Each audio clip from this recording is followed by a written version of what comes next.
Good morning, everyone. Another day in the shop. We were up pretty late last night getting this rear bumper put on, and I'm really happy with it so far. So, still a lot of work to do on this thing. We are trying to get this and 2 more Jeeps ready for a off-road show and shine. It's actually a Yukon gear takeover at a local off-road shop, and we're gonna try to go big and take 3 vehicles, but we're a long way away from being able to do that. Still a lot of work to do on this. We've got some stuff to do on the Gladiator, some stuff to do on the 392, but we're gonna give it a shot. The show's on Saturday, and it is currently Thursday morning. Weather's not going to cooperate with us today on the outside. It's going to have some thunderstorms supposedly, so but that's all right. We'll stay here in the shop today and see if we can get a lot more stuff done on this Wrangler here and see if we can get it buttoned up. Start by cleaning up though. We made a heck of a mess last night.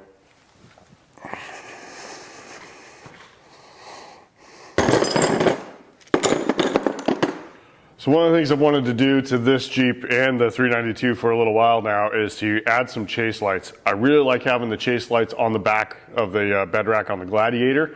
I definitely think there's going to be some situations where it will be incredibly useful. So we're going to get started on that. Now this is something I've seen other people in the off-road community do, but I've never actually seen somebody show how to do it. So we're going to see if we can figure it out, and I'm going to show you how to do it. And we're going to be installing these Cyclone LEDs in amber on the hinge cover. So we're going to pop these hinge covers off, and we'll get started, see if we can get these knocked out. So I'm just using a little trim tool to kind of get in behind here and work it down towards the bottom of it. And I want to try to get the bottom to release just like that. Easy enough. Okay, so I want to show you the plastic cover here. All right, so on the bottom side of this, there's this little clip right down in here. And on the top side, there's 2 little hooks that hook onto the top bar of the hinge.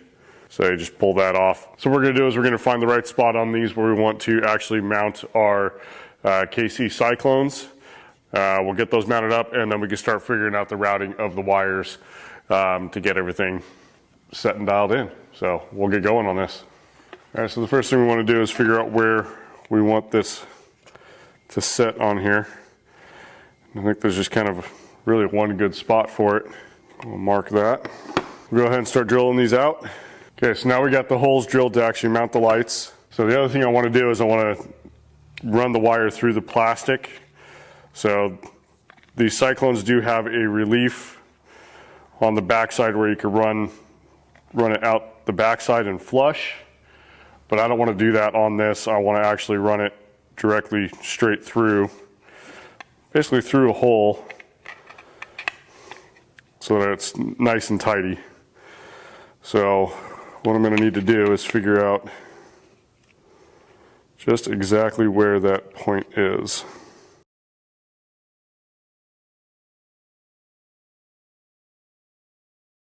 Grab some tools to tighten that down, and then we'll make sure everything fits. All right, so there's the light mounted with the wire coming through the back. Now we just got to see if everything clears when we put the bracket back on.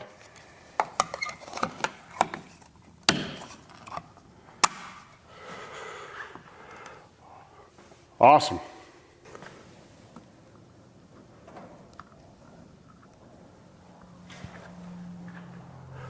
I think that's going to work out pretty nice. Get the other one up, and then we can start making a wiring loom. Okay, so we've got the KC Cyclones mounted to the hinge covers and the wires coming through. I've made a small harness to go from each light and down the side of the hardtop and end at the base of the hardtop, where I just put a 2-pin Deutsch connector.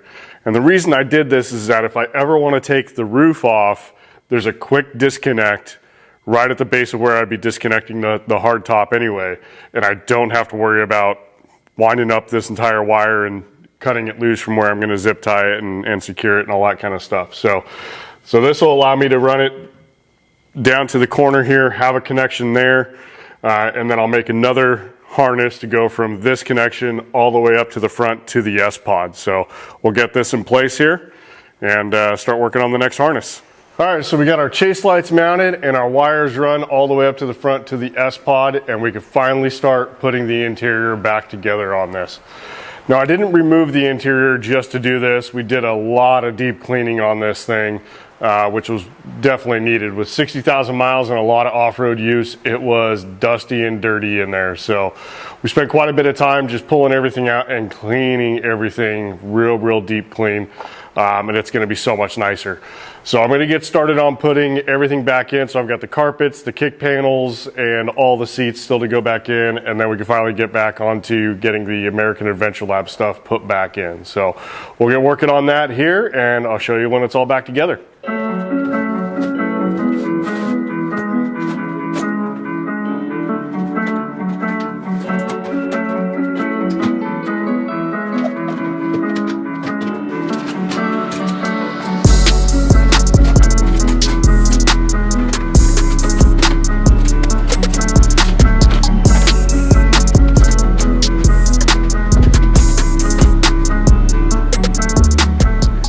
All right, so all the American Adventure Lab gear is back in the Jeep. Really making some good progress on this thing now. Really excited about this. So glad to have all that back in, got everything set the way we want it. Still got plenty to do here. I've got a Midland GMRS radio I need to install. All the power and ground and antenna are already there because there was a radio in this previously. But I'm changing it up to have the same radios in all three of the Jeeps. So I just got to make the connections on that, mount it to the overhead molly panel. I've got some things to do to the Rhino Rack overhead rack. So we'll get those done. Got to get the inner fender liners back in, and I've got some rock lights to install on those, so I got to figure that out. I've got some knuckle pod lights. And yeah, got to get the spare tire put back on, all that fun stuff. But we're getting really close to having this thing ready to hit the road, and I'm super excited about that. So thanks for watching, and stay tuned, there's more to come.